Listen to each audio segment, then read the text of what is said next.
अब हमारे एक्ट के प्रोविजन स्टार्ट हो रहे हैं। हमने बेसिक पर्पस पढ़ लिया एक्ट का, है ना, हमने डेफिनेशंस देख ली। अब हम प्रोविजंस के ऊपर आ रहे हैं। देखें प्रोविजंस के अंदर क्या लिखा है। सबसे पहला हेडिंग हमें जो दिया हुआ है, that heading is digital signature and electronic signature. ठीक है, हालांकि ये हम पढ़ चुके हैं, इसमें नया कुछ भी नहीं दिया है। देखें सबसे पहले डिजिटल सिग्नेचर का मतलब बोल दिया है। डिजिटल सिग्नेचर मतलब क्या पढ़ा था हमने, इलेक्ट्रॉनिक रिकॉर्ड्स को इलेक्ट्रॉनिकली ऑथेंटिकेट करना डिजिटल सिग्नेचर कहलाता है ना। तो authentication of electronic record by a subscriber by electronic means, subscriber आ गया ना, ठीक। फिर हमने क्या बोला, यह इन्होंने असिमेट्रिक क्रिप्टो सिस्टम दिया है, रिपीटेड है यह। फिर वेरिफिकेशन का मतलब बताया। वेरिफिकेशन मतलब हमने क्या पढ़ा था कि भाई प्राइवेट की को वेरीफाई करना, किससे, पब्लिक की से, कि भाई ये प्राइवेट की वही है जो पब्लिक की जिसके जैसी है, और सिग्नेचर करने के बाद इसमें किसी भी तरह के चेंजेस नहीं की। तो ये जो ऊपर के 2 पैराग्राफ हैं, ये तो एक तरह से आप मान के चलो ये रिपीटेड है। अब दिया है हमें सेक्शन 3A इलेक्ट्रॉनिक सिग्नेचर के रिलेशनशिप में, एंड वो ये बोलता है कि कोई भी सब्सक्राइबर ऑथेंटिकेट कर सकता है इलेक्ट्रॉनिक रिकॉर्ड को इलेक्ट्रॉनिक सिग्नेचर या इलेक्ट्रॉनिक ऑथेंटिकेशन टेक्निक के थ्रू। वापस से क्या बोला है, कोई भी सब्सक्राइबर का मतलब मैंने आपको समझाया। सब्सक्राइबर मतलब कौन होता है, जिसने डीएससी परचेस किया है। तो कोई भी सब्सक्राइबर जिसके पास डीएससी है, वो इलेक्ट्रॉनिक रिकॉर्ड को ऑथेंटिकेट कर सकता है, साइन कर सकता है डिजिटल सिग्नेचर यूज करते हुए। ठीक है, अगर आपसे डिजिटल सिग्नेचर के बारे में पूछा जाता है तो पहले आप डिजिटल सिग्नेचर के जो प्रोविजंस मैंने आपको बताए थे आप वो लिखेंगे। उसके बाद सेक्शन 3A पर आएंगे, जो कि क्या बोलता है, सब्सक्राइबर ऑथेंटिकेट कर सकता है इलेक्ट्रॉनिक रिकॉर्ड को। बोलते जाएंगे मेरे साथ, सब्सक्राइबर ऑथेंटिकेट कर सकता है इलेक्ट्रॉनिक रिकॉर्ड को, कैसे, इलेक्ट्रॉनिक सिग्नेचर से या इलेक्ट्रॉनिक ऑथेंटिकेशन टेक्निक से। बट जो इलेक्ट्रॉनिक सिग्नेचर है वो रिलायबल होना चाहिए और शेड्यूल 2 के अकॉर्डिंगली होना चाहिए।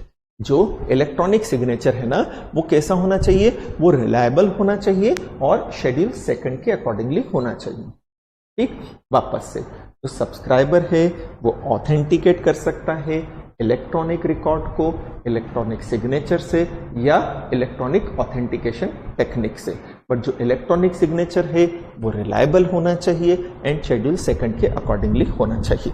एंड वो रिलायबल कब माना जाएगा, ये क्वेश्चन एग्जाम में आ सकता है। ठीक, कि कब इलेक्ट्रॉनिक रिकॉर्ड्स जो हैं वो क्या माने जाएंगे, रिलायबल माने जाएंगे। कब इलेक्ट्रॉनिक रिकॉर्ड्स जो हैं वो क्या माने जाएंगे, रिलायबल माने जाएंगे, है ना, ये पूछ सकते हैं।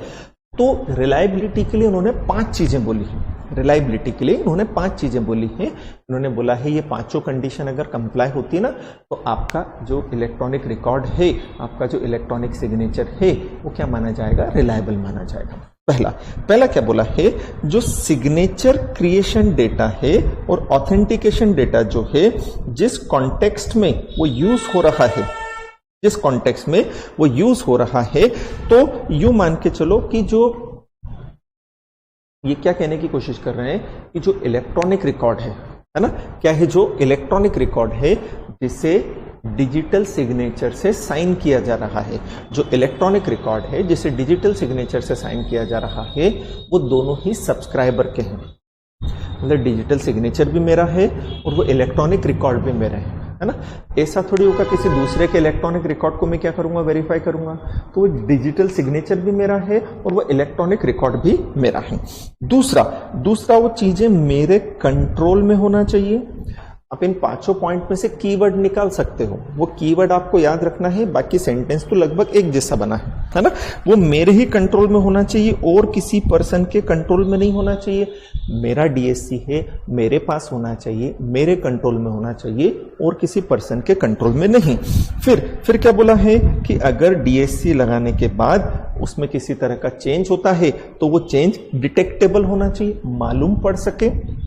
मैंने डीएससी लगाने के बाद अगर डीएससी में किसी भी तरह से कोई चेंज किए हैं, इलेक्ट्रॉनिक सिग्नेचर में किसी भी तरह से कोई चेंज किए हैं, तो वो चेंज डिटेक्टेबल होना चाहिए। इवन जो इंफॉर्मेशन है जिस डॉक्यूमेंट में इंफॉर्मेशन है और उस डॉक्यूमेंट पे मैं साइन कर रहा हूं, तो वो सिग्नेचर करने के बाद अगर उसकी इंफॉर्मेशन में किसी भी तरह से अल्टरेशन होता है तो वो भी डिटेक्टेबल होना चाहिए। सिग्नेचर लगाने के बाद अगर सिग्नेचर में चेंज हो तो वो भी डिटेक्टेबल होना चाहिए। जिस डॉक्यूमेंट पर मैंने सिग्नेचर लगाए हैं उस डॉक्यूमेंट में अगर कोई चेंज हो रहा है वो भी डिटेक्टेबल होना चाहिए। और बोला बाकी जो कंडीशन है जैसा कि प्रिस्क्राइब किया जाए वो कंडीशंस आप कंप्लाई करो। वापस से पहला तो इलेक्ट्रॉनिक रिकॉर्ड है और जो डीएससी है जिससे मैं साइन कर रहा हूं वो दोनों सब्सक्राइबर के होना चाहिए। दूसरा वो सब्सक्राइबर के एक्सक्लूसिव कंट्रोल में होना चाहिए, किसी और के कंट्रोल में नहीं। तीसरा, साइन करने के बाद अगर साइन में चेंज हो तो वो डिटेक्ट किया जा सकता हो। चौथा, साइन करने के बाद रिकॉर्ड में अगर चेंज हो वो डिटेक्ट किया जा सकता हो। पांचवा, गवर्नमेंट ने और जो प्रोसीजर आपको बताई है वो आपको कंप्लाई करना पड़ेगी। नेक्स्ट हेडिंग हमें दिया है ई गवर्नेंस। पूछ सकते हैं एग्जाम के अंदर, शॉर्ट नोट आता है इसके ऊपर। ई गवर्नेंस बोला है मतलब legal recognition of electronic records. E governance बोला है मतलब क्या, legal recognition of electronic records. हमने एक्ट के 3 बेसिक पर्पस पढ़े थे स्टार्टिंग में। एक तो ई गवर्नेंस मतलब legal recognition to electronic record, दूसरा डीएससी, एंड तीसरा वो 4 एक्ट जो थे उन एक्ट के अंदर क्या करना, अमेंडमेंट। हमने स्टार्टिंग में पर्पस पढ़ा था ना, अब वही डिटेल के अंदर हम डिस्कस कर रहे हैं, है ना। चलो स्टार्ट करते हैं। क्या बोला है, legal recognition to electronic record. इसका मतलब ये कहना चाहते हैं कि अगर किसी भी एक्ट में, किसी भी लॉ में किसी पर्सन से ये रिक्वायर्ड है, किसी भी एक्ट में, किसी भी लॉ में, किसी भी पर्सन से ये रिक्वायर्ड है, बोले क्या रिक्वायर्ड है, तो उसे इंफॉर्मेशन अपने पास प्रिंटेड फॉर्म में, टाइप रिटन फॉर्म में, हैंड रिटन फॉर्म में रखना है। वापस से, अगर किसी भी एक्ट में किसी भी पर्सन के लिए रिक्वायर्ड है ना, जैसे इनकम टैक्स एक्ट में रिक्वायर्ड है ना क्या कि हम हमारे बुक्स ऑफ अकाउंट्स मेंटेन करें, तो हमें हमारी इंफॉर्मेशन रखना है ना। तो अगर यही बोल रहे हैं ना कि अगर किसी भी एक्ट में ये ऐसा लिखा था ना कि कोई इंफॉर्मेशन अपने को अपने पास रखनी है, तो वो इंफॉर्मेशन हम प्रिंटेड या फिजिकल फॉर्म में रखने के बजाय चाहे तो इलेक्ट्रॉनिक फॉर्म में रख सकते हैं। यही तो लीगल रिकॉग्निशन है, यही तो परमिशन है कि जो ट्रांजेक्शन आपको कैसे करना था, फिजिकली, जो ट्रांजेक्शन आपको कैसा करना था, फिजिकली, वो ट्रांजेक्शन आप कैसे कर सकते हो, बोला इलेक्ट्रॉनिकली कर सकते हो, कोई दिक्कत वाली बात नहीं, रखो इलेक्ट्रॉनिकली। जो इंफॉर्मेशन आपको हमें कैसे प्रोवाइड करनी थी, फिजिकली, आप चाहो तो वो इंफॉर्मेशन कैसे दे सकते हो, इलेक्ट्रॉनिकली। हम आपके यहां आकर चेक करना चाहते हैं कोई इंफॉर्मेशन, वो आप हमें एक्सेस करवा सकते हो, कैसे, इलेक्ट्रॉनिकली। तो यही तो हुआ कि जितने भी फिजिकल ट्रांजैक्शन थे, यही तो हुआ कि जितनी भी फिजिकल क्या थे, ट्रांजैक्शन, उन्हें इलेक्ट्रॉनिकली करने की परमिशन दे दी कि ठीक है आप कैसे कर लो, इलेक्ट्रॉनिक कर लो, कोई दिक्कत वाली बात नहीं है। अब अपन पढ़ते हैं क्या लिखा है कि इलेक्ट्रॉनिक रिकॉर्ड को लीगल रिकॉग्निशन दिया है, और क्या बोला है, अगर किसी भी लॉ के द्वारा कोई भी इंफॉर्मेशन आपको राइटिंग में रखनी थी, टाइप रिटन फॉर्म में रखनी थी, या प्रिंटेड फॉर्म में रखनी थी, ये बताया था ना मैंने कि किसी भी लॉ में अगर किसी पर्सन को यह कहा गया है कि आपको ये इंफॉर्मेशन अपने पास रखनी है, कैसे, राइटिंग के अंदर, मतलब हैंड रिटन फॉर्म में हो तो भी चलेगी, प्रिंटेड हो तो भी चलेगी, टाइप रिटन हो तो भी चलेगी। तो अगर ऐसी कोई रिक्वायरमेंट है किसी भी लॉ में, तो वो रिक्वायरमेंट पूरी मानी जाएगी अगर हम ये सारी चीजें कैसे रख लें, इलेक्ट्रॉनिक फॉर्म में रख लें। तो जैसे इनकम टैक्स एक्ट बोलता है आप अपने बुक्स ऑफ अकाउंट्स मेंटेन करो। अब अगर वो बुक्स ऑफ अकाउंट्स में राइटिंग के अंदर बही खाते में रखने के बजाय कैसे रख लूं, उन्हें कंप्यूटर के अंदर रख लूं, टैली बनाकर रख लूं, तो ठीक है, वो रिक्वायरमेंट क्या मानी जाएगी, पूरी मानी जाएगी।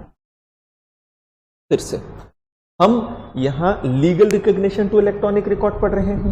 तो legal recognition to electronic record मतलब क्या हो गया, तो ये सीधे सीधे से यही कहने की कोशिश कर रहे हैं कि जो काम आप कैसे कर सकते थे, फिजिकली कर सकते थे, जो काम आप कैसे कर सकते थे, फिजिकली कर सकते थे, उन सारे काम को अब आप कैसे कर सकते हो, इलेक्ट्रॉनिकली कर सकते हो। तो अगर हमने आपसे कहा था आप ये इंफॉर्मेशन अपने पास रखो, या तो राइटिंग में रख लो, या प्रिंट करवा के रख लो या टाइप रिटन फॉर्म में रख लो तो ठीक है। अगर आपने वो चीजें अपने पास इलेक्ट्रॉनिक फॉर्म में भी रखी ना तो भी बिल्कुल सही है, हम लीगली रिकॉग्नाइज कर रहे हैं जितने भी इलेक्ट्रॉनिक ट्रांजेक्शन है ना। फिर उन्हें एक्सेस करवा दिया जाए सब्सिक्वेंट डिफरेंस के लिए इलेक्ट्रॉनिक फॉर्म में हो जाएगा ये। फिर इंफॉर्मेशन की डेफिनेशन दी। इंफॉर्मेशन की डेफिनेशन हम पढ़ चुके हैं, क्या डेटा है, टेक्स्ट है, इमेज है, साउंड, वॉइस, कोड, कंप्यूटर, ये वो सब आ जाता है। नेक्स्ट क्या दिया, यहां तक समझ में आया आपको, है ना। तो सेक्शन 4 ये कहना चाह रहा है कि electronic record and physical record both are equal.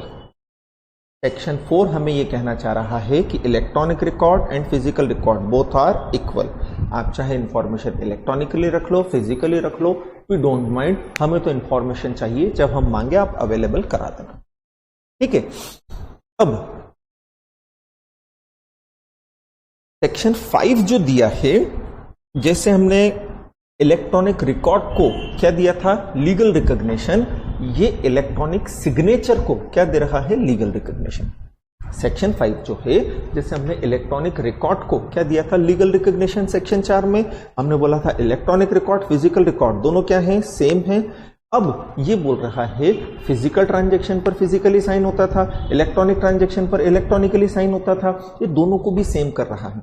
ये बोल रहा है अगर किसी डॉक्यूमेंट पर, अगर किसी रिकॉर्ड पर आपको साइन करना है, उसे ऑथेंटिकेट करना है, अगर किसी डॉक्यूमेंट को, अगर किसी रिकॉर्ड पर आपको साइन करना है, आपको उसे ऑथेंटिकेट करना है, तो ऑथेंटिकेशन आप अपने इलेक्ट्रॉनिक सिग्नेचर यूज करते हुए भी कर सकते हो। मतलब सेक्शन 5 फिजिकल सिग्नेचर को एंड इलेक्ट्रॉनिक सिग्नेचर को दोनों को क्या कर रहा है, इक्वेट्स कर रहा है, मतलब सेम कर रहा है। सेक्शन 4 ने फिजिकल ट्रांजैक्शन को, इलेक्ट्रॉनिक रिकॉर्ड्स को दोनों को सेम किया था। Section 5 electronic signature and physical signature दोनों को क्या कर रहा है, सेम कर रहा है। पढ़ें क्या लिखा है, legal recognition to electronic signature. ये प्राइवेट ट्रांजैक्शन जैसा ऐसा कुछ है नहीं, है ना। इसमें बेसिकली है क्या, ये legal recognition to electronic signature. Same line length में लिखा है। बोले क्या लिखा है कि बोले जिस तरह से किसी लॉ में रिक्वायर्ड है कि आप किसी डॉक्यूमेंट के ऊपर साइन करो, तो डॉक्यूमेंट पर साइन आप फिजिकली करते हो, बट अगर उस डॉक्यूमेंट पर आपने इलेक्ट्रॉनिकली भी साइन किया, वी डोंट माइंड, हमें कोई दिक्कत नहीं है, आप उस डॉक्यूमेंट पर इलेक्ट्रॉनिकली भी साइन कर सकते हो, वो भी लीगली रिकॉग्नाइज्ड है। फिर क्या दिया है, पब्लिक रिकॉर्ड। अब इनका कहना है कि प्राइमरीली हम चाहते थे कि जो प्राइवेट ट्रांजैक्शन हो, आपके और मेरे प्राइवेट ट्रांजैक्शन हो, वो प्राइवेट ट्रांजैक्शन किसके थ्रू हो, इलेक्ट्रॉनिकली हो। बट बाद में इन्होंने जो गवर्नमेंट रिकॉर्ड है, पब्लिक ट्रांजैक्शन है, उन्हें भी इलेक्ट्रॉनिक करने की परमिशन दे दी, है ना। तो जो नेक्स्ट ट्रांजैक्शन दिया है दैट इज पब्लिक रिकॉर्ड। जिस तरह से प्राइवेट ट्रांजैक्शन, आपके और मेरे प्राइवेट ट्रांजैक्शन इलेक्ट्रॉनिकली हो सकते हैं, उन पर सिग्नेचर इलेक्ट्रॉनिकली हो सकते हैं, उसी तरह से जो पब्लिक रिकॉर्ड हैं, जो पब्लिक डॉक्यूमेंट हैं, वो भी कैसे हो सकते हैं, इलेक्ट्रॉनिकली हो सकते हैं, ठीक है। अब उसके लिए क्या दिया है, तो ये बोल दिया है क्या कि भाई एक्ट के अंदर नेसेसरी चेंज किया और ये बोला कि कोई भी फॉर्म, कोई भी एप्लीकेशन और डॉक्यूमेंट जो हमें गवर्नमेंट अथॉरिटी को फाइल करना है, कोई भी फॉर्म, कोई भी इंफॉर्मेशन, कोई भी एप्लीकेशन, कोई भी डॉक्यूमेंट जो हमें किसको फाइल करना है, गवर्नमेंट अथॉरिटी को फाइल करना है, वो हम इलेक्ट्रॉनिकली फाइल कर सकते हैं। फिर गवर्नमेंट हमें लाइसेंस या परमिशन भी देगी ना, वो भी कैसे दे सकती है, इलेक्ट्रॉनिकली दे सकती है ना। एंड लास्ट क्या बोला है, receipt and payment of money भी गवर्नमेंट के साथ करना है, तो वो कैसे हो सकता है, तो बोले इलेक्ट्रॉनिकली हो सकता है। ये पॉइंट आया समझ में आपको। वापस से सबसे पहले हमने प्राइवेट ट्रांजैक्शन का देखा जिसमें गवर्नमेंट इन्वॉल्व नहीं थी। प्राइवेट ट्रांजैक्शन का हमने क्या देखा कि आप और मैं हैं, हमें अगर लॉ के हिसाब से कोई भी रिकॉर्ड या डॉक्यूमेंट्स मेंटेन करना था राइटिंग के अंदर, इलेक्ट्रॉनिक फॉर्म, प्रिंटेड फॉर्म में, तो वो हम कैसे कर सकते हैं, इलेक्ट्रॉनिकली। फिर किसी डॉक्यूमेंट को अगर साइन करना था कैसे, तो वो साइन हम कैसे कर सकते हैं, बोले इलेक्ट्रॉनिकली कर सकते हैं। दोनों चीज हुई ना। अब उसी तरह से पब्लिक रिकॉर्ड का इन्होंने बोल दिया है। बोले क्या बोला है पब्लिक रिकॉर्ड का? तो बोले गवर्नमेंट के पास अगर हमें कोई डॉक्यूमेंट्स फाइल करना है, कोई एप्लीकेशन फाइल करनी है, किसी भी तरह का रिकॉर्ड फाइल करना है, वो हम फिजिकली देने के बजाय इलेक्ट्रॉनिकली दे सकते हैं। इसलिए तो आरओसी के पास सारी फाइलिंग कैसे होती है? इलेक्ट्रॉनिकली। दूसरा इन्होंने बोला है कि अगर गवर्नमेंट भी हमें कोई लाइसेंस या परमिशन देती है, जैसे ड्राइविंग लाइसेंस है, इलेक्ट्रॉनिकली फॉर्म में आता है ना। एंड तीसरा बोला है गवर्नमेंट को हमें फीस का पेमेंट करना है, इलेक्ट्रॉनिकली हो सकता है। गवर्नमेंट हमें कुछ पेमेंट करना चाहती है, इलेक्ट्रॉनिकली। जैसे इनकम टैक्स का पेमेंट हम इलेक्ट्रॉनिकली करते हैं। इनकम टैक्स रिफंड भी हमारे अकाउंट में कैसे आता है? इलेक्ट्रॉनिकली आता है, कोई दिक्कत वाली बात नहीं है ना। फिर क्या दिया है next? Delivery of service by service provider. इसमें कुछ नहीं है, छोड़ दो उसको, है ना। रिटेंशन ऑफ इंफॉर्मेशन सिंपल दिया है इसमें। बोले क्या? बोले एक्ट के प्रोविजंस के अकॉर्डिंगली अगर हमें कोई इंफॉर्मेशन, किसी भी तरह की इंफॉर्मेशन अपने पास रिटेन करनी है, कीप करके रखनी है, तो वो इंफॉर्मेशन फिजिकली रखने के बजाय आप इलेक्ट्रॉनिकली रख सकते हो। सिंपल ये दिया है ना। क्या लिखा है? वेर इन लॉ प्रोवाइड्स कि कोई भी डॉक्यूमेंट, रिकॉर्ड, इंफॉर्मेशन वो आप रिटेन करो स्पेसिफिक पीरियड का, तो वो कंडीशन पूरी मानी जाएगी अगर वो आप कैसे रख लेते हो? इलेक्ट्रॉनिक फॉर्म में भी रख लेते हो। जैसे हमने कंपनीज के केस में पढ़ा ना, कंपनी के बुक्स ऑफ अकाउंट्स या रजिस्टर्स वगैरह रखने होते हैं, तो वो रजिस्टर भी हम इलेक्ट्रॉनिक फॉर्म में रख सकते हैं। Register of member, minutes book, register of debenture holder, buyback का रजिस्टर, दुनिया भर के रजिस्टर सब इलेक्ट्रॉनिक फॉर्म में रख सकते हैं। रखें जरूरी नहीं, हम चाहें तो फिजिकली भी रख सकते हैं। फिर क्या लिखा है? Audit of documents maintain in electronic form, है ना। इसमें क्या बोल रहे हैं ये कि बोले जैसे एक्ट में अगर कहीं भी मेंशन है, किसी भी एक्ट में अगर मेंशन है कि हमें कुछ डॉक्यूमेंट्स का ऑडिट करवाना है, एंड वो डॉक्यूमेंट अगर इलेक्ट्रॉनिक फॉर्म में है, तो उनका ऑडिट भी वैसे ही होगा जैसे फिजिकल डॉक्यूमेंट का होता था। मतलब ये बोल रहे हैं कि अगर एक्ट में कहीं लिखा है कि आपको ऑडिट करवाना है किसी डॉक्यूमेंट का, जैसे कंपनी के बुक्स ऑफ अकाउंट्स का ऑडिट होता है ना, लिखा है कि हमें कंपनी के बुक्स ऑफ अकाउंट्स का क्या करवाना है? ऑडिट। वो बुक्स ऑफ अकाउंट्स अगर इलेक्ट्रॉनिक फॉर्म में है तो उनका ऑडिट भी वैसे ही किया जा सकता है। Next, subordinate legislation. अब बेटा मैंने कई सारे एक्ट में आपको ये चीज बताई थी कि गवर्नमेंट को कोई भी काम अगर करना होता है तो वो कैसे करती है? ऑफिशियल गैजेट में पब्लिकेशन के द्वारा। गवर्नमेंट को अगर कोई भी काम करना होता है तो वो कैसे करती है? ऑफिशियल गैजेट में पब्लिकेशन के द्वारा। आपको और मुझे अगर गवर्नमेंट किसी भी चीज के बारे में इंटीमेशन देना चाहती है, इंफॉर्मेशन देना चाहती है, तो वो इंफॉर्मेशन गवर्नमेंट कैसे प्रोवाइड करेगी? बोले ऑफिशियल गैजेट में पब्लिकेशन के द्वारा। अब वो ई गैजेट जो होता है, ऑफिशियल गैजेट जो होता है, वो ऑफिशियल गैजेट जो होता है वो फिजिकल फॉर्म में होता है। जैसे गवर्नमेंट ने लॉ बनाया, अब गवर्नमेंट ने जो लॉ बनाया है वो जनरल पब्लिक को मालूम होना चाहिए। गवर्नमेंट ने कोई लॉ बनाया, अब जो लॉ बनाया गवर्नमेंट ने वो जनरल पब्लिक को मालूम होना चाहिए। तो वो मालूम कैसे पड़ेगा? तो गवर्नमेंट क्या करती है? उस लॉ को पब्लिश करवा देती है। काय में? ऑफिशियल गैजेट में। जिस डेट पर वो ऑफिशियल गैजेट में पब्लिश हो जाता है, मान लेते हैं उस लॉ की इंटीमेशन पूरे इंडिया वालों को हो गई है, चाहे वो ऑफिशियल गैजेट आपने पढ़ा हो चाहे नहीं पढ़ा हो। जैसे सीएए आया, सिटीजनशिप अमेंडमेंट एक्ट, तो उसके प्रोविजन क्या है हमें कैसे मालूम पड़ेगा? तो वो जो प्रोविजंस हैं गवर्नमेंट क्या करती है? Official gazette. ऑफिशियल गैजेट मतलब सिंपल वर्ड में गवर्नमेंट का सरकारी समाचार पत्र। ऑफिशियल गैजेट मतलब सिंपल वर्ड में गवर्नमेंट का सरकारी समाचार पत्र। तो उसमें गवर्नमेंट वो इंफॉर्मेशन क्या करवा देती है? पब्लिश करा देती है। जिस डेट पर ऑफिशियल गैजेट में इंफॉर्मेशन पब्लिश हुई है उस डेट से मान लिया जाता है सबको वो मालूम। अब ऑफिशियल गैजेट फिजिकल होता है, उसको भी रिप्लेस करके हम क्या लेकर आ गए? ई गैजेट आ गए। उसे भी रिप्लेस करके हम क्या लेकर आ गए? इलेक्ट्रॉनिक गैजेट लेकर आ गए। बोले क्या मतलब? बोले गवर्नमेंट अपनी वेबसाइट पर अब वो इंफॉर्मेशन अपलोड कर देगी। गवर्नमेंट ने अपनी वेबसाइट पर जब वो इंफॉर्मेशन अपलोड कर दी है, मान लिया जाएगा कि आपको वो इंफॉर्मेशन मिल चुकी है। अब हम उसे फिजिकली पब्लिश नहीं करवाएंगे, हम भी उसे इलेक्ट्रॉनिकली पब्लिश करवाएंगे। काय में? ई गैजेट में। ठीक है। तो जैसे कई सारे एक्ट में बताया ना मैंने कि प्रोविजन से रहता है कि government will do this by issuing notification in official gazette, है ना। तो that official gazette will be replaced by E gadget, electronic gadget. Instead of publishing physically it will be uploaded on the website of the government. ठीक, ये सब knowledge के, ये पूछेंगे नहीं, पूछने वाली चीजें मैं बताते जा रहा हूं आपको। नेक्स्ट, अच्छा ये जो पैराग्राफ है बट वाला, ये क्या कहता है कि हमने अभी पढ़ा कि हम गवर्नमेंट को अगर कोई इंफॉर्मेशन देना चाहते हैं तो इलेक्ट्रॉनिकली दे सकते हैं। गवर्नमेंट हमें कोई इंफॉर्मेशन देना चाहती है इलेक्ट्रॉनिकली। पेमेंट लेना देना कैसे हो सकता है? इलेक्ट्रॉनिकली। लाइसेंस परमिशन कैसे हो सकती है? इलेक्ट्रॉनिकली। ठीक है।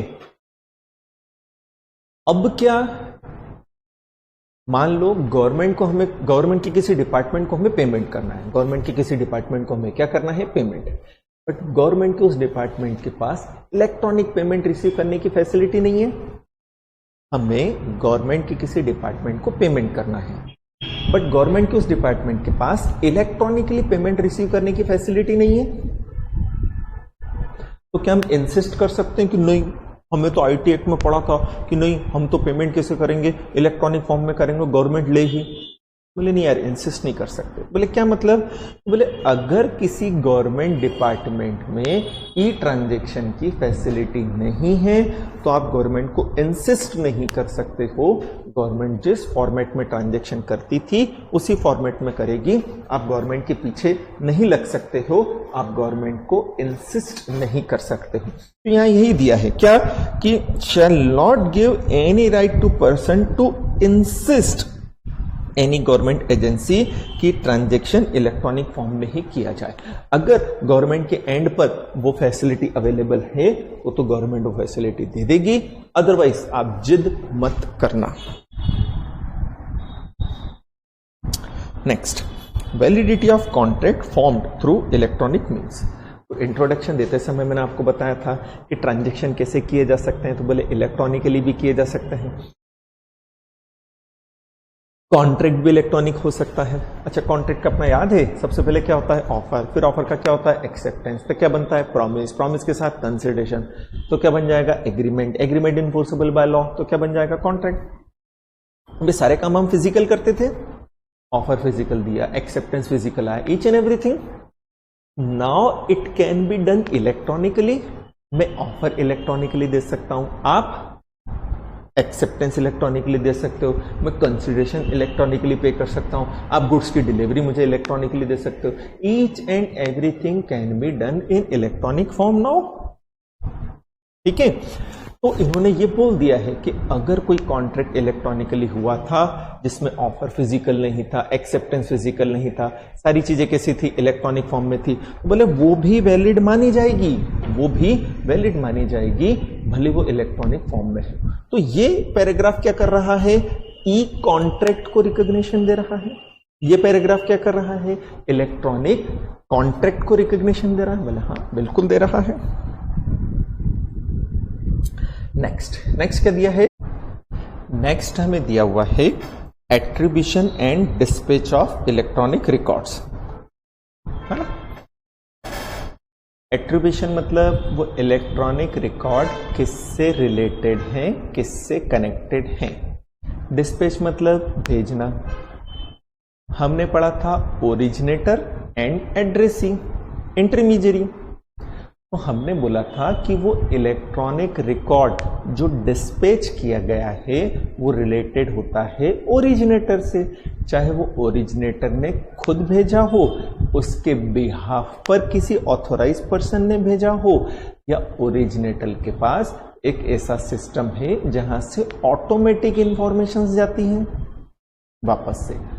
एट्रीब्यूशन ऑफ इलेक्ट्रॉनिक रिकॉर्ड का मतलब यहां कि वो इलेक्ट्रॉनिक रिकॉर्ड किससे रिलेटेड है, क्योंकि इलेक्ट्रॉनिकली ट्रांजैक्शन जब आप करते हो तो person is behind the curtain.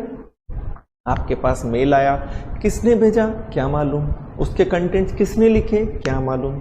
तो हम वही कह रहे हैं कि भाई वो इलेक्ट्रॉनिक रिकॉर्ड किससे कनेक्टेड होता है वो हमें मालूम नहीं होता है, because a person who is sending the information is behind the curtain. In that circumstances, it is necessary to know कि who are the person behind the curtain sending the informations. तो इस पर्पज से यहां section के अंदर हमें provisions बताए हैं कि ये प्रोविजंस रहेंगे, है ना। क्या प्रोविजंस रहेंगे? तो पहला बोल दिया है कि electronic record is attributed to originator. समझ में आ गया कि वो इलेक्ट्रॉनिक रिकॉर्ड किसका होता है? बोले ओरिजिनेटर का होता है। ओरिजिनेटर कौन? जिसने या तो खुद वो इंफॉर्मेशन भेजी है, या उसके कहने पर उसके ऑथोराइज पर्सन ने इंफॉर्मेशन भेजी है, या उसके पास इस तरह से सिस्टम प्रोग्राम्ड है कि वहां से ऑटोमेटिकली इंफॉर्मेशन जाती है। तो बड़ी बड़ी कंपनीज हैं, आप जब कंपनीज के अंदर जॉब करते हो एज ए कंपनी सेक्रेटरी, अगर किसी ने आपको मेल भेजा तो वहां कंपनी का सिस्टम ऐसा होता है कि ऑटोमेटिकली रिस्पॉन्स जाता है। बोले क्या? We have received your mail, we will respond you सून।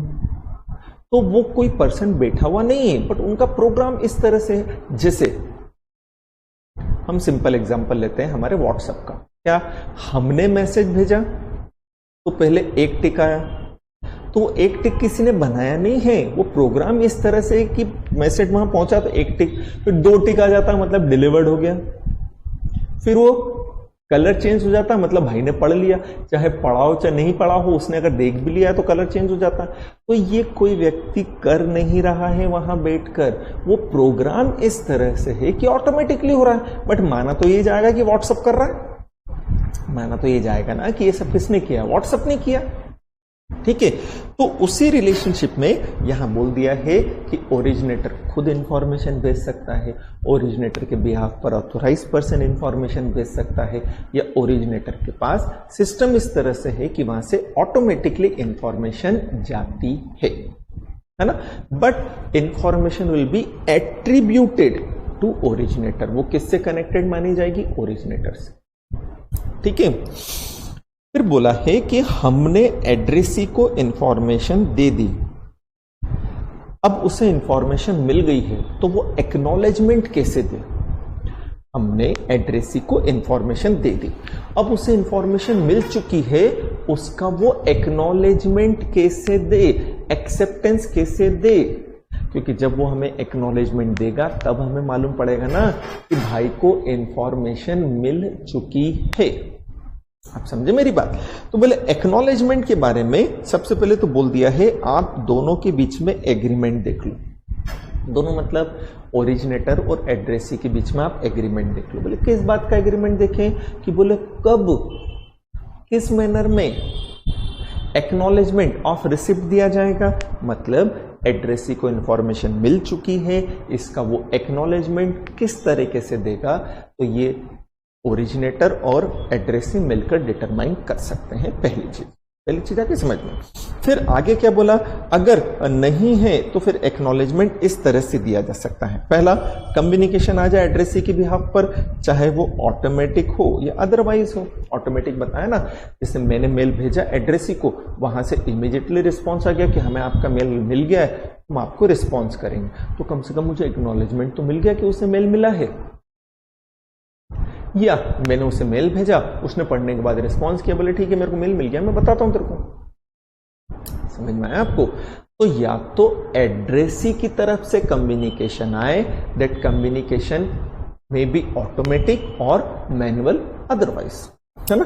या दूसरा, पार्टी का कंडक्ट, एड्रेसी का कंडक्ट ऐसा है जो ये शो करता हो कि भाई उसे हमारी इंफॉर्मेशन मिल चुकी है। एड्रेसी का कंडक्ट ऐसा है जो ये शो करता है कि उसे हमारी इंफॉर्मेशन मिल चुकी है। चीज आई समझ में? बोले क्या मतलब? जैसे हमने एड्रेसी को बोला, हमने मुंबई ट्रेडर को बोला था कि मुझे इतना गुड्स भेज देना, मुझे इतना गुड्स भेज देना, और जो पेमेंट आपको करना है उसके लिए आप मुझे अपना ईमेल आईडी, सॉरी ये अपने बैंक अकाउंट की डिटेल व्हाट्सएप कर देना। अब अगले ने बैंक अकाउंट की डिटेल आपको व्हाट्सएप कर दी, तो उसका कंडक्ट ये शो कर रहा है ना कि उसे हमारा मेल मिल चुका है, उसके अकॉर्डिंगली उसने काम किया। जैसे हमने मुंबई ट्रेडर को लिखा मुझे इतना गुड्स चाहिए, आप मुझे भेज दो, उसने गुड्स ही भेज दिया। अब तो हमारा मेल उसको मिला, तभी तो उसे इंटीमेशन हुई और उसने वो काम कर दिया। तो कब ओरिजिनेटर द्वारा भेजी गई इंफॉर्मेशन रिसीव्ड मानी जाएगी एड्रेसी को? कब ओरिजिनेटर द्वारा भेजी गई इंफॉर्मेशन रिसीव्ड मानी जाएगी एड्रेसी को? तो बोले दोनों के बीच में एग्रीमेंट हो तो वो देख लो, और नहीं तो जब एड्रेसी कम्युनिकेट कर दे कि मुझे इंफॉर्मेशन मिल गई है, या एड्रेसी ऐसा कोई कंडक्ट करे जिससे शो हो रहा हो कि भाई को इंफॉर्मेशन मिल गई है। सीधी सीधी सी बात, ठीक है। चलें फिर time and place of dispatch, है ना, ये भी इंपॉर्टेंट है कि जिससे कॉन्ट्रैक्ट एक्ट में इंपॉर्टेंट हो जाता है ना, क्या कि किस टाइम पर ऑफर दिया गया, किस टाइम पर एक्सेप्टेंस दी गई। तो यहां पर अब ट्रांजैक्शन कैसे हो रहे हैं? इलेक्ट्रॉनिकली हो रहे हैं। तो अब हम यही देख रहे हैं, बोले क्या कि किस टाइम पर ये मानेंगे कि ओरिजिनेटर ने इंफॉर्मेशन भेजी, किस टाइम पर हम ये मानेंगे कि एड्रेसी को इंफॉर्मेशन मिल गई, क्योंकि कॉन्ट्रैक्ट एक्ट के अंदर ये सारी चीजें क्रूशियल होती हैं। इवन हम इंफॉर्मेशन या ऑफर देने के बाद ऑफर को विड्रॉ भी कर सकते हैं, एक्सेप्टर भी एक्सेप्टेंस देने के बाद उसे विड्रॉ कर सकता है। टाइम का ही तो खेल है सारा। तो अब हम यहां ये देख रहे हैं कि अगर ऑफर इलेक्ट्रॉनिकली दिया गया था, ट्रांजैक्शन इलेक्ट्रॉनिकली दिया गया था, इंफॉर्मेशन इलेक्ट्रॉनिकली दी गई थी, तो किस पॉइंट ऑफ टाइम पर आप ये मानोगे कि इंफॉर्मेशन जो है वो किसको मिल गई है? एड्रेसी को। एक्सेप्टेंस एड्रेसी ने दी थी, तो किस पॉइंट ऑफ टाइम पर आप ये मानोगे कि एड्रेसी ने इंफॉर्मेशन हमें दे दी है? ठीक है, चलिए देखें। सबसे पहले बोला है कि subject to an agreement between the parties. इस चीज को तो अच्छे से समझ लें। बोले क्या मतलब? तो बोले कब इंफॉर्मेशन भेजी हुई मानी जाएगी, कब इंफॉर्मेशन रिसीव्ड मानी जाएगी। बोले इसके लिए अगर पार्टीज ने आपस में कोई एग्रीमेंट कर रखा है ना, तो उस एग्रीमेंट के हिसाब से आप चल दो। कब इंफॉर्मेशन रिसीव्ड मानी जाएगी, कब इंफॉर्मेशन भेजी भी मानी जाएगी, तो इसके लिए दोनों पार्टीज के बीच में जो एग्रीमेंट है ना, उस एग्रीमेंट के हिसाब से चल दो। बट अगर कोई एग्रीमेंट नहीं है, तो जैसे ही ओरिजिनेटर के कंप्यूटर रिसोर्सेज से इंफॉर्मेशन निकलती है, जैसे ही ओरिजिनेटर के कंप्यूटर रिसोर्सेज से इंफॉर्मेशन निकलती है और ऐसे किसी कंप्यूटर रिसोर्सेज में जाती है जिस पर ओरिजिनेटर का कंट्रोल नहीं है, जैसे ही ओरिजिनेटर के कंप्यूटर रिसोर्सेज से इंफॉर्मेशन निकलती है और ऐसे किसी कंप्यूटर रिसोर्सेज में जाती है जिस पर ओरिजिनेटर का कंट्रोल नहीं है, उस पॉइंट ऑफ टाइम पर माना जाएगा कि ओरिजिनेटर ने इंफॉर्मेशन भेज दी है। क्या मतलब? जैसे ही ओरिजिनेटर इंफॉर्मेशन भेजता है, सबसे पहले किसके पास जाती है? नेटवर्क सर्विस प्रोवाइडर के पास। अगर आपने इंटरनेट के थ्रू भेजी है तो नहीं, तो मेरे पास से इंफॉर्मेशन निकलकर कहां गई? याहू वाले के पास। जैसे ही याहू वाले के पास गई, तो याहू वाले का सिस्टम क्या मेरे कंट्रोल में है? नहीं। इट मीन्स क्या? मेरे पास से इंफॉर्मेशन निकलकर ऐसे किसी सिस्टम में चली गई है जिस पर मेरा कंट्रोल ही नहीं है, जिसे मैं वापस ही नहीं ले सकता, तो माना जाएगा कि मैंने तो इंफॉर्मेशन भेज दी। ठीक है, तो इसको अच्छे से देख लें। क्या कि dispatch of electronic record occurs when it enters a computer resource outside the control of originator. ये चीज आगे समझ में। पहली चीज तो ये कि अगर ओरिजिनेटर और एड्रेसी के बीच में कोई एग्रीमेंट हुआ ना इस बारे में, तो जैसा एग्रीमेंट हुआ है वैसा करो। बट अगर कोई एग्रीमेंट नहीं है ना दोनों के बीच में, तो क्या? तो बोले तो फिर है ना, जब ओरिजिनेटर के कंप्यूटर रिसोर्सेज से इंफॉर्मेशन निकलेगी ना और ऐसे किसी कंप्यूटर रिसोर्सेज में जाएगी ना जिस पर ओरिजिनेटर का कंट्रोल नहीं है, तो मान लेंगे कि इंफॉर्मेशन भेज दी। ठीक है, अब बोले रिसिप्ट कब मानी जाएगी? टाइम ऑफ रिसिप्ट कब रहेगा? बोले कब इंफॉर्मेशन क्या मान ली जाएगी? रिसीव्ड मान ली जाएगी। इसके लिए भी एग्रीमेंट देखो, इसके लिए भी क्या देखो? एग्रीमेंट देखो, जैसा एग्रीमेंट हुआ है तो, है ना। अब अगर एग्रीमेंट है और एग्रीमेंट में यह लिखा था कि रिसिप्ट ऑफ इंफॉर्मेशन तब माना जाएगा रिसिप्ट ऑफ इंफॉर्मेशन तब माना जाएगा जब ये इंफॉर्मेशन एड्रेसी के डेजिग्नेटेड कंप्यूटर रिसोर्सेस में आता है ना। रिसिप्ट ऑफ इंफॉर्मेशन तब माना जाएगा जब ये इंफॉर्मेशन एड्रेसी के डेजिग्नेटेड रिसोर्सेस में आएगा, डेजिग्नेटेड कंप्यूटर रिसोर्सेस में आएगा। अब बोले ये डेजिग्नेटेड कंप्यूटर रिसोर्स क्या? बोले वो कंप्यूटर रिसोर्स जो एड्रेसी ने बता दिया था कि इसमें आनी चाहिए। बोले क्या मतलब? जैसे कोई इंफॉर्मेशन लेने के लिए एड्रेसी ने बता दिया ये मेरा ईमेल आईडी है, मुझे इस अकाउंट में मेल चाहिए। हमने मेल भेजा, उसके अकाउंट में पहुंच गया। तो जैसे उसके अकाउंट में पहुंचा, चाहे वो देखे या नहीं देखे, मान लिया जाएगा कि उससे क्या हो चुका है, रिसीव्ड हो चुका है। या मेरा किसी बिजनेसमैन के साथ ट्रांजैक्शन चल रहा है, मुझे उसे इंफॉर्मेशन देनी है, उसने बोला मैं मेरे यहां से सर्वेंट भेज रहा हूं, वो पेन ड्राइव के अंदर इंफॉर्मेशन देना, मुझे उसी में इंफॉर्मेशन चाहिए। तो जैसे ही उसके पेन ड्राइव में मैं इंफॉर्मेशन दूंगा, ये मान लिया जाएगा उसे इंफॉर्मेशन मिल गई है, भले ही उसने देखी हो चाहे नहीं देखी हो। तो होता है ना, हमारे मेल अकाउंट के अंदर अगर मेल आ जाता है, भले ही हम पढ़े चाहे नहीं पढ़े, वो रिसीव्ड मान लिया जाएगा। ठीक है, तो यहां ये दिया है। सबसे पहले आप ये चेक करो whether any computer resources was designated by the addressee for the purpose of receipt of the information. बोले यस। तो as soon as that information enters into that computer resources, it will be presume कि information received हो चुकी है उस time पर। वो उसे देखे या नहीं देखे इससे मतलब नहीं।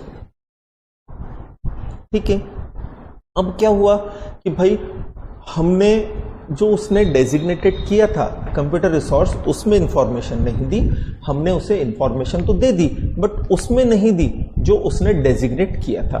तो फिर सेकंड पॉइंट ये बोलता है फिर जब वो एक्चुअली इंफॉर्मेशन रिट्राइव कर लेगा तब माना जाएगा कि उसे इंफॉर्मेशन मिल गई, है ना। However, if the record is sent to computer resource of the addressee which is not designated resource, तो रिसिप्ट मानी जाएगी जब वो उसे रिट्राइव कर लेगा, मतलब अपने पास ले लेगा, उसे प्राप्त हो जाएगा। पहला तो ये कि जो उसने कंप्यूटर रिसोर्स डेजिग्नेट किया था आपने उसमें दे दिया, उसे रिसिप्ट मान लिया। दूसरा, उसने कंप्यूटर रिसोर्स डेजिग्नेट तो किया बट हमने इंफॉर्मेशन उसमें नहीं दी, हमने इंफॉर्मेशन किसी और रिसोर्सेस में दे दी। तो फिर जब वो उसे रिट्राइव कर लेगा, उस और से रिट्राइव कर लेगा, तब माना जाएगा कि इंफॉर्मेशन उसे मिल गई। एंड तीसरा, उसने कोई कंप्यूटर रिसोर्स डेजिग्नेट ही नहीं किया है। तीसरा, उसने कोई कंप्यूटर रिसोर्स डेजिग्नेट ही नहीं किया है ना।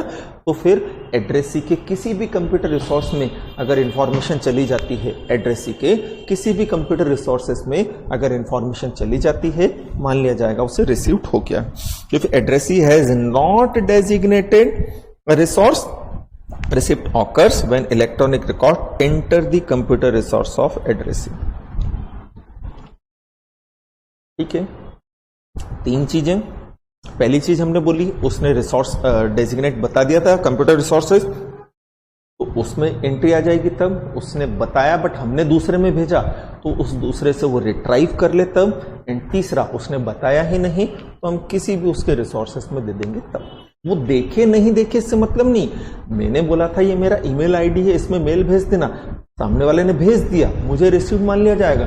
भले ही मैं मेल ओपन करके नहीं देखूं कभी भी, रिसीव तो हो गया। चल नेक्स्ट क्या दिया हुआ है, सिक्योर इलेक्ट्रॉनिक रिकॉर्ड, है ना। नेक्स्ट हेडिंग हमें दिया है सिक्योर इलेक्ट्रॉनिक रिकॉर्ड। हालांकि हमें पढ़ चुके हैं बट देख लेते हैं क्या बोला है। बोले इलेक्ट्रॉनिक रिकॉर्ड सिक्योर होना चाहिए। सिक्योर होना चाहिए मतलब अनऑथोराइज्ड चेंजेस उसमें करना पॉसिबल नहीं हो, अनऑथोराइज्ड एक्सेस करना उसमें पॉसिबल नहीं हो, टेम्परिंग नहीं हो सकती हो। टेम्परिंग मतलब अनऑथोराइज्ड चेंजेस, अल्ट्रेशन। ठीक है, टेम्परिंग मतलब क्या होता है, अनऑथोराइज्ड चेंजेस, अल्ट्रेशन। तो यहां पर यही बोला है कि बोले जो इलेक्ट्रॉनिक रिकॉर्ड है, क्या है जो इलेक्ट्रॉनिक रिकॉर्ड है, अगर उसमें अनऑथोराइज्ड एक्सेस ना हो, अगर उसमें अनऑथोराइज्ड चेंजेस ना हो, तो वो इलेक्ट्रॉनिक रिकॉर्ड सिक्योर्ड माना जाएगा। सीधी सी बात है। ठीक, ये तो हमने सिंपल समझ लिया। अब बोले लीगली एक इलेक्ट्रॉनिक रिकॉर्ड कब सिक्योर्ड मान लिया जाएगा, तो क्या बोला कि सेंट्रल गवर्नमेंट जो है वो इलेक्ट्रॉनिक रिकॉर्ड की सिक्योरिटी के पर्पज से, सेंट्रल गवर्नमेंट जो है वो इलेक्ट्रॉनिक रिकॉर्ड की सिक्योरिटी के पर्पज से प्रोसीजर प्रिस्क्राइब करती है। सेंट्रल गवर्नमेंट जो है वो इलेक्ट्रॉनिक रिकॉर्ड की सिक्योरिटी के पर्पज से प्रोसीजर प्रिस्क्राइब करती है। अब अगर जो हमने इलेक्ट्रॉनिक रिकॉर्ड बनाए हैं उन प्रोसीजर को फॉलो करके बनाया है, अगर हमने जो इलेक्ट्रॉनिक रिकॉर्ड बनाए हैं उन प्रोसीजर को फॉलो करके बनाया है, तो हमारा electronic record secured electronic record कहलाएगा। ठीक है, तो central government is supposed to prescribe security procedure for electronic record, and if anyone adopts that security procedure in his electronic record at any point of time, then it will be presumed electronic record is secured electronic record. And फिर वही 5 point जो हमने starting में पढ़े थे उसमें से कुछ पॉइंट दिए हैं। क्या इलेक्ट्रॉनिक सिग्नेचर सिक्योर्ड मान लिया जाएगा अगर वो एक्सक्लूसिव कंट्रोल में है सिग्नेटरी के, पढ़ा था अपन ने ये। एंड स्टोर और अफिक्स भी जो किया गया है वो एक्सक्लूसिव मैनर के अंदर किया गया है। ठीक है, तो ये ऊपर वाला जो था इलेक्ट्रॉनिक रिकॉर्ड का था और ये किसका है, इलेक्ट्रॉनिक सिग्नेचर का। सर्टिफाइंग अथॉरिटी मैंने आपको बताया सीए है ना, जिसके पास हम अप्लाई करते हैं। काई के लिए अप्लाई करते हैं, बोले डिजिटल सिग्नेचर लेने के लिए है ना। एंड वो कौन सा सिस्टम फॉलो करके, बोले एसिमेट्रिक क्रिप्टो सिस्टम फॉलो करके क्या करता है, एसिमेट्रिक क्रिप्टो सिस्टम फॉलो करके क्या करता है वो डीएससी हमें इशू कर देता है। सीधी सीधी सी बात है। चले, इलेक्ट्रॉनिक सिग्नेचर सर्टिफिकेट्स है ना, digital signature certificate, electronic signature certificate, ये एक ही चीज होती है बेटा। डीएससी जो हमारी प्रैक्टिकल लाइफ है, रूटीन लाइफ है, हम इसे डीएससी बोलते हैं, डिजिटल सिग्नेचर सर्टिफिकेट। इसे इन्होंने इलेक्ट्रॉनिक सिग्नेचर सर्टिफिकेट बोल दिया है। बेसिकली ये है क्या कि वही जो मैंने आपको बताया था कि हमें अगर डिजिटल सिग्नेचर लेना है तो हमें किसको अप्लाई करना पड़ेगा, सीए को अप्लाई करना पड़ेगा। ये एसिमेट्रिक क्रिप्टो सिस्टम फॉलो करते हुए सब बनाएगा है ना। तो उसी के रिलेशनशिप में बोला है क्या कि जो सर्टिफाइंग अथॉरिटी है वो ईएससी इशू करेगा, जो सर्टिफाइंग अथॉरिटी है वो ईएससी इशू करेगा और उसके लिए आपको ये प्रोसीजर फॉलो करना पड़ेगी। पहला पर्सन क्या करे, अप्लाई करे प्रिस्क्राइब फॉर्म में किसको, सर्टिफाइंग अथॉरिटी को, काहे के लिए, ईएससी इशू करने के लिए। समझ में आया? तो any person may make an application prescribe form to certifying authority for issue of electronic signature certificate such form as may be prescribed by the central government. फिर उसके साथ प्रिस्क्राइब आपको फीस देना पड़ेगी, फिर उसके साथ आपको सर्टिफिकेशन प्रैक्टिस स्टेटमेंट देना पड़ेगा। बट अगर इस तरह का स्टेटमेंट नहीं है तो अदर स्टेटमेंट जैसा कि क्या किया जाए, प्रिस्क्राइब किया जाए। पहला, कोई भी पर्सन अगर ईएससी लेना चाहता है तो प्रिस्क्राइब फॉर्म में, जैसा कि सेंट्रल गवर्नमेंट ने बताया है, उस प्रिस्क्राइब फॉर्म में अप्लाई कर देगा। किसको अप्लाई कर देगा, तो बोले सीए को अप्लाई कर देगा। बोले उसके साथ क्या लगानी, बोले फीस लगानी उसके साथ। फिर क्या बोला है कि बोले उसके साथ जो है वो सर्टिफिकेशन प्रैक्टिस स्टेटमेंट देना है। अगर सर्टिफिकेशन स्टेटमेंट प्रैक्टिस नहीं है तो जो भी स्टेटमेंट प्रैक्टिस हो वो आपको देना पड़ेगा। फिर एप्लीकेशन रिसीव हो जाएगी और एप्लीकेशन पर उसे लगता है कि जो सर्टिफिकेशन प्रैक्टिस स्टेटमेंट आया है उसे देखकर या दूसरे स्टेटमेंट को देखकर उसे लगता है कि हाँ इसे डीएससी इशू करना चाहिए, ईएससी इशू करना चाहिए, तो वो इशू कर देगा। बट अगर नहीं कर रहा है तो रिजेक्शन के रीजंस बता देगा राइटिंग के अंदर और देने से क्या कर देगा, मना कर देगा। ये चीज आई समझ में अपने को। तो whosoever wants to have ESC may apply to certifying authority prescribed form along with prescribed fees attaching therewith certification practice statement और एनी अदर स्टेटमेंट। जैसे मैं बताऊंगा कि मैं सीएस हूं इसलिए मुझे एज अ सीएस क्या चाहिए, डीएससी चाहिए, तो सर्टिफिकेशन प्रैक्टिस हो गया मेरा, है ना। नेक्स्ट क्या दिया है, अब नेक्स्ट हमें दिया हुआ है पेनल्टी एंड एडजुडिकेशन, है ना। इसमें बेसिकली सेक्शन 43 दिया हुआ है। इसमें बेसिकली सेक्शन कौन सा दिया है, 43 दिया है ना। 43 ये बोलता है कि अगर बिना ऑनर की परमिशन के कोई भी पर्सन बिना ऑनर की परमिशन के ये काम करता है तो फिर माना जाएगा कि उसने प्रोविजंस का क्या किया है, नॉन कंप्लायंस, एंड उसे क्या किया जाएगा, पेनलाइज, है ना। जैसे मेरा कंप्यूटर रिसोर्स है, मैं ऑनर हूं उसका, मेरी परमिशन के बिना अगर आप मेरे कंप्यूटर रिसोर्सेस में ये काम करते हो तो माना जाएगा कि आपने क्या किया है, ऑफेंस किया है, और उस ऑफेंस की क्या मिलेगी, पेनल्टी। ठीक है, अब ये जनरल चीजें हैं बेटा, आपको ये याद करना पड़ेगा, बट ये छोड़ना नहीं है ना, कि कब पेनल्टी लगाई जा सकती है। तो लिखा है without the permission of owner, अगर कोई भी पर्सन ये काम करता है जिसमें लिखा है किसी के कंप्यूटर में जो इंफॉर्मेशन उसे डैमेज करता है, चुरा लेता है, ट्रांसफर कर देता है ना, तो ये जनरल चीजें हैं, इनको याद करना, छोड़ना नहीं है। तो ही शैल बी लायबल टू पे कंपनसेशन उस व्यक्ति को जो अफेक्ट हुआ है। नेक्स्ट, कंप्यूटर कंटामिनेंट, डेफिनेशन पूछ सकते हैं। कंटामिनेशन मतलब समझते हो क्या, प्रदूषण, मतलब क्या कि उसके ओरिजिनल फॉर्म को चेंज कर देना। कंटामिनेशन मतलब क्या होता है कि उसके ओरिजिनल फॉर्म को पॉल्यूट कर देना। ठीक है, कंप्यूटर कंटामिनेंट मतलब क्या, तो बोल दिया है कि वो ऐसे कंप्यूटर इंस्ट्रक्शंस होते हैं।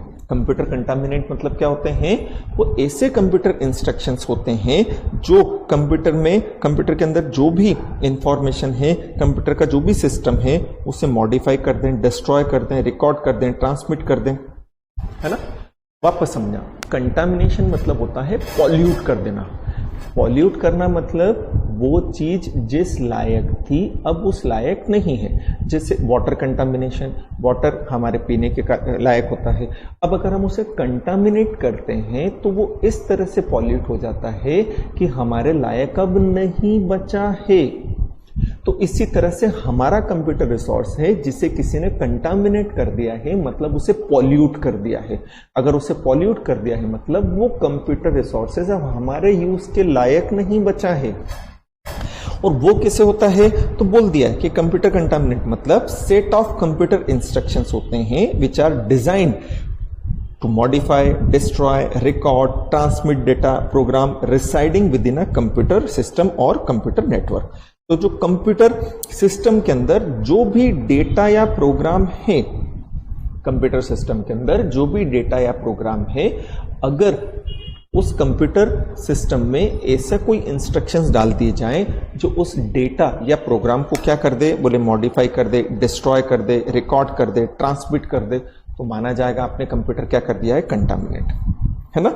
या अदरवाइज जो नॉर्मल ऑपरेशन होता है कंप्यूटर का, कंप्यूटर सिस्टम का अदरवाइज जो नॉर्मल ऑपरेशन होता है वो उस ऑपरेशन को यूजर कर रहा है, डिस्टर्ब कर रहा है। आप कंटामिनेट का मतलब समझे क्या, कंटामिनेट का मतलब होता है पॉल्यूट कर देना।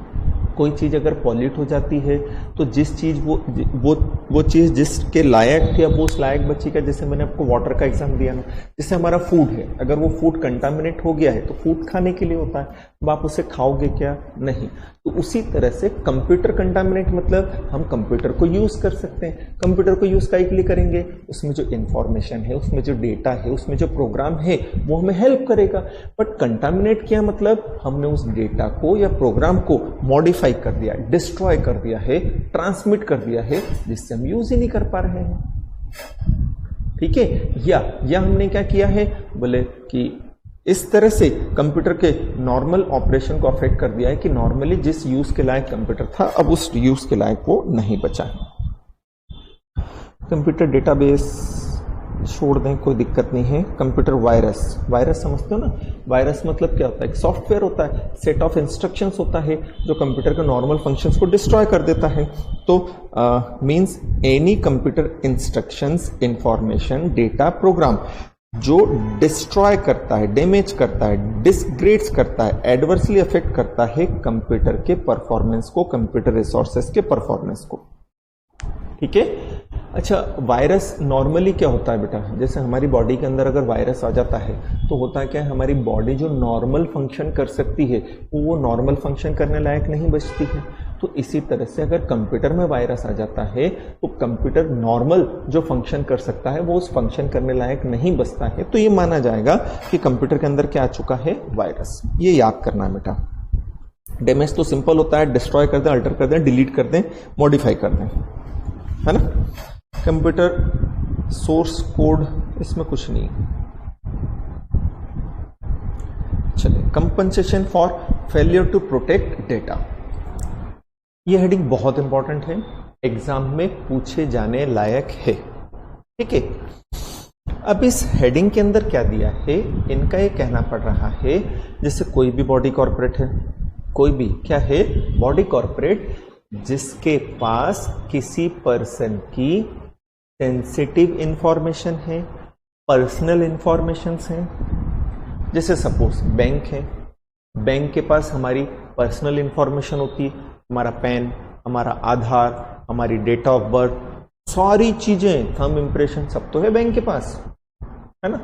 अब मालूम पड़ा कि वो जो बैंक है या वो बॉडी कॉर्पोरेट जो है जिसके पास हमारी पर्सनल इंफॉर्मेशन है, वो उन इंफॉर्मेशन को सिक्योर्ड नहीं रख पाता है, वो उन इंफॉर्मेशन को प्रोटेक्ट नहीं कर पाता है, और कोई व्यक्ति उन इंफॉर्मेशन का क्या कर लेता है, मिसयूज कर लेता है, तो वो बॉडी कॉर्पोरेट रिस्पॉन्सिबल माना जाएगा जिसके पास हमारी क्या थी, पर्सनल इंफॉर्मेशन। ठीक है, जैसे बीच में आया था कि फेसबुक जो है वो हमारी पर्सनल इंफॉर्मेशन सेल कर देती है ना। आज की डेट में पर्सनल इंफॉर्मेशन ही सब कुछ है। कई बार आपको लगता है ना कि यार हमने तो हमारा नंबर किसी को दिया नहीं, फिर भी हमारे पास ये क्लास वाले कॉल कर रहे हैं, या ये LIC वाले या इंश्योरेंस वाले कॉल कर रहे हैं, या इस बैंक का कॉल आ रहा है कि लोन ले लो, हमने तो नंबर किसी को दिया नहीं। तो होता क्या है, हमारी जो पर्सनल इंफॉर्मेशन होती है, जो हमने कहीं ना कहीं किसी को दी है, वो इंफॉर्मेशन वो क्या कर रहा है, सेल कर रहा है। तो यहां उसी की ड्यूटी बताई गई है। क्या ड्यूटी बताई गई है कि भाई कोई भी बॉडी कॉर्पोरेट है ना जिसके पोजीशन में, जो possessing, dealing, handling any sensitive personal data, sensitive personal data क्या होता है वो भी मैं बताता हूं, है ना। वापस से क्या बोला है, कोई भी बॉडी कॉर्पोरेट है ना, कोई भी क्या है बॉडी कॉर्पोरेट है ना जिसके पास क्या है, जिसके पास पर्सनल डेटा है, सेंसिटिव इंफॉर्मेशन है, जो सेंसिटिव इंफॉर्मेशन पोजेस करता है, मतलब उसके पोजीशन में, उसमें डीलिंग कर रहा है, उसमें हैंडलिंग कर रहा है ना। तो फिर हमें क्या बोला है, अगर वो नेग्लिजेंट रहता है ना, नेग्लिजेंसी जरूरी है। अगर वो नेग्लिजेंट रहता है किस चीज में, रीजनेबल सिक्योरिटी प्रैक्टिसेस एडॉप्ट करने में, किस चीज में, reasonable security practices and procedure adopt करने में, जिससे कि रॉन्गफुल लॉस या गेन होता है किसी पर्सन को, तो फिर जिस व्यक्ति को नुकसान हुआ है आप उसे क्या पे करोगे, कंपनसेशन पे करोगे। वापस से क्या बोला है, कोई भी बॉडी कॉर्पोरेट है ना, कोई भी क्या है बॉडी कॉर्पोरेट है जिसके पोजीशन में हमारी सेंसिटिव पर्सनल इंफॉर्मेशन है ना, जिसके पोजीशन में हमारी सेंसिटिव पर्सनल इंफॉर्मेशन है। कोई भी बॉडी कॉर्पोरेट है जो हमारी सेंसिटिव पर्सनल इंफॉर्मेशन पजेस करता है, उसे हैंडल कर रहा है, उसमें डीलिंग कर रहा है। कहां पर, तो बोले उसके खुद के कंट्रोल में ये सारी चीजें हैं, पहली चीज। दूसरा, वो नेग्लिजेंट रहता है। दूसरा क्या, वो नेग्लिजेंट रहता है किस चीज में, उस इंफॉर्मेशन के रिलेशनशिप में, reasonable security process and practices adopt करने में वो क्या रहता है, उसके अंदर नेग्लिजेंट रहता है। किस चीज में नेग्लिजेंट रहता है, कि reasonable security practices and procedure adopt करने में। नेग्लिजेंट वर्ड बहुत इंपॉर्टेंट है, नेग्लिजेंट होना जरूरी है। अगर नेग्लिजेंट वो नहीं है, अदरवाइज चीजें चोरी हो गई है, तो उसकी जिम्मेदारी नहीं है, नेग्लिजेंट होना जरूरी है। ये चीजें समझ में।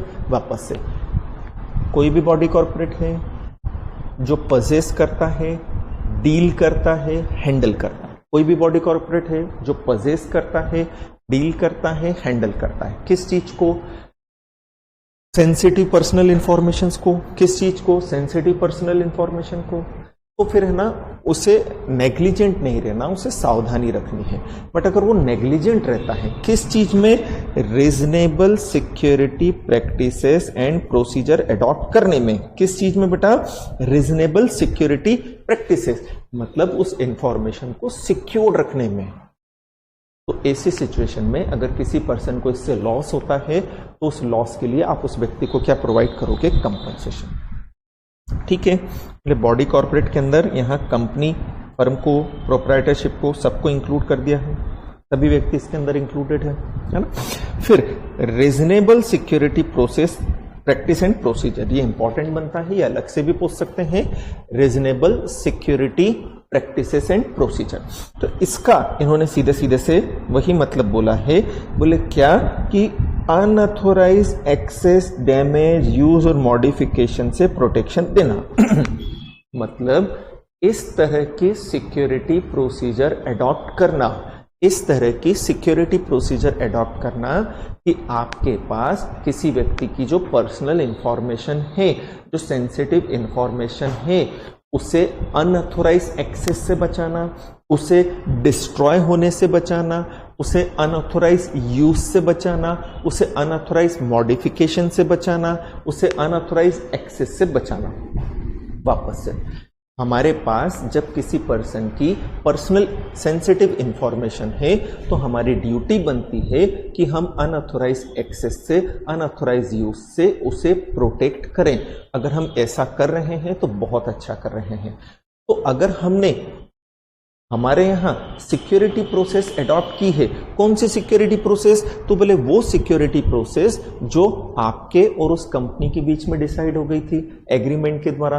बोले कोई एग्रीमेंट नहीं हुआ था, तो बोले जिसकी सिक्योरिटी प्रोसेस लॉ के अंदर बताई गई थी। बोले लॉ में भी कुछ नहीं लिखा था, तो बोले जो सेंट्रल गवर्नमेंट ने सिक्योरिटी प्रोसेस बताई है, वापस से हमें वो सिक्योरिटी प्रोसेस फॉलो करना। बोले कौन सी सिक्योरिटी प्रोसेस? बोले जो लॉ के अंदर बताई गई थी। बोले कुछ नहीं बताया, तो बोले एग्रीमेंट हुआ था। बोले नहीं हुआ, तो बोले जो सेंट्रल गवर्नमेंट ने बताई थी वो सिक्योरिटी प्रोसेस, सेफ्टी प्रोसेस हमें फॉलो करनी है, ताकि किसी पर्सन की जो सेंसिटिव इंफॉर्मेशन हमारे पास है, उस सेंसिटिव इंफॉर्मेशन को unauthorise access, unauthorise use, modification, destroy होने से बचाया जा सके।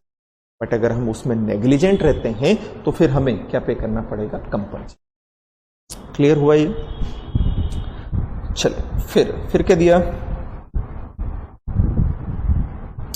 Sensitive personal data and information, तो बोले वो पर्सनल डेटा इंफॉर्मेशन जो सेंट्रल गवर्नमेंट बताती है, ये इंफॉर्मेशन पर सेंसिटिव मानी जाएगी, है ना।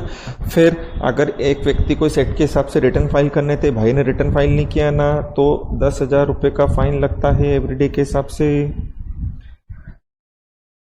चले, एडजुडिकेटिंग ऑफिसर, ये मैंने आपको चैप्टर स्टार्ट करा था तभी बताया था कि एडजुडिकेटिंग ऑफिसर मतलब एक अथॉरिटी होती है जिसका काम ये देखना होता है कि एक्ट के प्रोविजंस का नॉन कंप्लायंस तो नहीं हुआ है। और अगर एक्ट के प्रोविजंस का नॉन कंप्लायंस होता है तो वो एडजुडिकेटिंग ऑफिसर क्या करता है? उस व्यक्ति को प्रोसिक्यूट एंड पनिश करेगा। ठीक है, तो यहां पर भी यही दिया है कि सेंट्रल गवर्नमेंट ऑफिशियल गजेट में नोटिफिकेशन के द्वारा क्या करेगी? एडजुडिकेटिंग ऑफिसर अपॉइंट करेगी। काहे के लिए? एडजुडिकेशन करने के लिए। कौन किसका? बोले एक्ट के प्रोविजंस का अगर नॉन कंप्लायंस हुआ है तो उन नॉन कंप्लायंस का एडजुडिकेशन करने के लिए एंड कंपनसेशन फिक्स करने के लिए। अब बोले जब एडजुडिकेटिंग ऑफिसर कंपनसेशन फिक्स करेगा, एडजुडिकेटिंग ऑफिसर जब कंपनसेशन फिक्स करेगा तो कंपनसेशन का अमाउंट डिटरमाइन करते समय एडजुडिकेटिंग अथॉरिटी इन चीजों को ध्यान में रखेगा, इन फैक्टर्स को ध्यान में रखेगा। पहला, नॉन कंप्लायंस के कारण एक व्यक्ति को अनफेयर एडवांटेज कितना हुआ है, अगर वो क्वांटिफाइबल है तो मतलब उसका कैलकुलेशन किया जा सकता है। तो फिर एक व्यक्ति को लॉस कितना हुआ है, एंड तीसरा, जो ये काम हुआ है क्या ये रिपीटेड नेचर का है, क्या वो व्यक्ति ये काम यूज टू है करने का, करता ही रहता है इस तरह के काम, कि पहले भी किसी ओकेशन पर उस व्यक्ति को हमने पकड़ा था। वापस से क्या कि भाई ये जो अनऑथराइज काम हुए ना, इससे किसी व्यक्ति को नुकसान कितना हुआ है वो देखो। दूसरा, इससे किसी व्यक्ति को फायदा कितना पहुंचा है ये देखो। तीसरा, जो ऑफेंडर है जिसने ये काम किया है, क्या वो ऐसा ऑफेंस करता रहता है, रिपीटेटिव नेचर का है क्या, बार बार करता है क्या, तो इस बार उसको ज्यादा सजा देंगे। पिछली बार हो सकता है हमने कम दी, हो सकता है उसने फर्स्ट टाइम किया होगा। ये चीज आई समझ में अपने को? चले, फिर दिया है अपीलेट ट्रिब्यूनल। तो मैंने आपको स्टार्टिंग में बता दिया था कि अगर एडजुडिकेटिंग अथॉरिटी के डिसीजन से आप सेटिस्फाइड नहीं हो तो आपको अपील करने का राइट होता है ना। आप अपील किसके पास करोगे, तो ऑब्वियसली अपीलेट अथॉरिटी के पास करेंगे, तो उसी के बारे में बताया है। तो ये स्टार्टिंग के जो 2-3 पैराग्राफ हैं ये तो केवल डिटेल इंफॉर्मेशन दी है कि इस सेक्शन में गवर्नमेंट ये करेगी, उस सेक्शन में ये करेगी और उस सेक्शन में वो करेगी, वो करने की आपको जरूरत नहीं है। हाँ, ये जो 2 पैराग्राफ हैं ये आपको करने हैं कि अगर कंट्रोल सर्टिफाइंग अथॉरिटी या एडजुडिकेटर के डिसीजन से अगर कोई सेटिस्फाइड नहीं है तो अपीलेट ट्रिब्यूनल के पास 45 दिन में क्या करेगा, अपील। ठीक है, और अपीलेट ट्रिब्यूनल के डिसीजन से भी अगर आप सेटिस्फाइड नहीं हो तो 60 दिन के अंदर आप क्या करोगे, हाई कोर्ट के पास अपील। ये दोनों पॉइंट आपको याद रखना है। तो anyone who is not satisfied with the decision delivered by controller of certifying authority or adjudicating authority may prefer an appeal to appellate tribunal within 45 days from the date of decision. And if anyone is also not satisfied with the decision delivered by appellate tribunal, then he may prefer an appeal to high court within 60 days from the date of decision of appellate tribunal. ये चीज आ गई समझ में अपने को। Next दिया है offences, है ना। ये बताया है कि ये काम करोगे तो इतना फाइन लगेगा और ये काम करोगे तो इतना लगेगा और ये वाला करोगे तो इतना लगेगा, है ना। ये आप पढ़ लेना क्योंकि इसमें समझाया कुछ नहीं है, केवल ये बताया कि ये एक्टिविटीज अगर की जाती है तो इतने इतने का क्या लग सकता है, फाइन लग सकता है ना। लास्ट दिया है liability of network service provider. Network service provider मतलब आपको क्या बताया था मैंने, इंटरमीडियरी। नेटवर्क सर्विस प्रोवाइडर मतलब आपको क्या बताया था मैंने, इंटरमीडियरी। इंटरमीडियरी की सर ये पैराग्राफ जो दिया है इसमें इंटरमीडियरी की डेफिनेशन दी, वो हम पढ़ चुके हैं, जो कि एक पर्सन के बिहाफ पर information receive, store and transmit करता है। ठीक है, तो ये जो पैराग्राफ है ये तो केवल डेफिनेशन है जो हम स्टार्टिंग में पढ़ चुके हैं। एंड लास्ट आपको ये दिया है कि होता क्या है, जैसे कोई भी इंफॉर्मेशन मुझे भेजनी है किसी दूसरे पर्सन को तो वो किसके थ्रू जाएगी, नेटवर्क सर्विस प्रोवाइडर के थ्रू जाएगी। मैंने बोला था ना, मैं इंफॉर्मेशन दूंगा याहू के पास जाएगी, याहू से जीमेल के पास जाएगी, जीमेल से एड्रेस ही के पास जाएगी। ठीक है, हो सकता है मैंने इंफॉर्मेशन के रूप में वायरस भेज दिया हो। वायरस भी कैसे आता, ऑनलाइन ही आता ना। नहीं, वायरस भी कैसे आता, ऑनलाइन ही आता है। अब मैंने वायरस भेज दिया याहू वाले के पास, याहू वाले ने जीमेल को दिया, जीमेल ने ले आके एड्रेस को दिया, एड्रेस ने जैसे ईमेल खोला उसके टोटे टोटे हो गए, लग गया वायरस उसके सिस्टम में। अब वो वायरस आया किसके थ्रू, नेटवर्क सर्विस प्रोवाइडर के थ्रू। बट ओरिजिनेटर कौन है, वो तो मैं हूं। वो गलत काम किसने किया, मैंने। बट किसके थ्रू किया, इंटरमीडियरी के थ्रू। तो क्या मेरे साथ इंटरमीडियरी को भी लपेटे में ले लें, तो नहीं यार, गलत हो जा रहा है। ठीक है, तो यही बोला है कि क्या नेटवर्क सर्विस प्रोवाइडर की रिस्पॉन्सिबिलिटी तब होती है, नेटवर्क सर्विस प्रोवाइडर की रिस्पॉन्सिबिलिटी तब होती है जब उसे मालूम था कि जो इंफॉर्मेशन वो दे रहा है उससे एक्ट के प्रोविजंस का क्या हो जाएगा, नॉन कंप्लायंस, है ना। तो अगर वो प्रूव करता है कि ऑफेंस या कंट्रावेंशन बिना उसके नॉलेज के हुआ है, या उसने तो अपनी तरफ से ऑफेंस को रोकने के लिए पूरे प्रिकॉशंस लिए थे बट फिर भी हो गया, तो फिर उसकी गलती नहीं मानी जाएगी। इसलिए आप कई बार देखते हो, आप मेल भेजते हो तो पहले याहू या जीमेल जिससे भी मेल भेजा है तो वो एंटीवायरस से उसे क्या करता है, स्कैन करता है, में एंटीवायरस चलता है। कई बार आप कोई फाइल वगैरह भेज देते हो तो वो लेने से ही मना कर देता है, बोले नहीं ये नहीं भेज सकते हम, इसकी साइज बड़ी है या जो भी है, या इसमें वायरस है। या कई बार आपके पास कोई मेल आता है तो उसमें बोल देता है क्या ये हमें प्रॉपर नहीं दिख रहा है, इसमें कंटामिनेशन हो सकता है, वायरस हो सकता है। तो वो अपने यहां सिस्टम इस तरह से बनाते हैं ताकि किसी भी तरह से गलत काम ना हो। बट फिर भी सब प्रिकॉशन लेने के बाद भी अगर प्रोविजंस का क्या हो रहा है, नॉन कंप्लायंस, कंट्रावेंशन हो गया, तो वो लायबल नहीं है। मतलब नेटवर्क सर्विस प्रोवाइडर की लायबिलिटी तभी होगी जब ऑफेंस उसके नॉलेज से हुआ हो, उसकी कंसेंट से हुआ हो। बट अगर offence was committed without his knowledge और उसने अपनी तरफ से पूरी केयर ली थी, ड्यू डिलिजेंस लिया था ऑफेंस को रोकने के लिए, फिर भी हो गया, तो उसकी जिम्मेदारी नहीं है, अदरवाइज वो रिस्पॉन्सिबल माना जाए। ठीक है, चैप्टर यहां पर खत्म हुआ।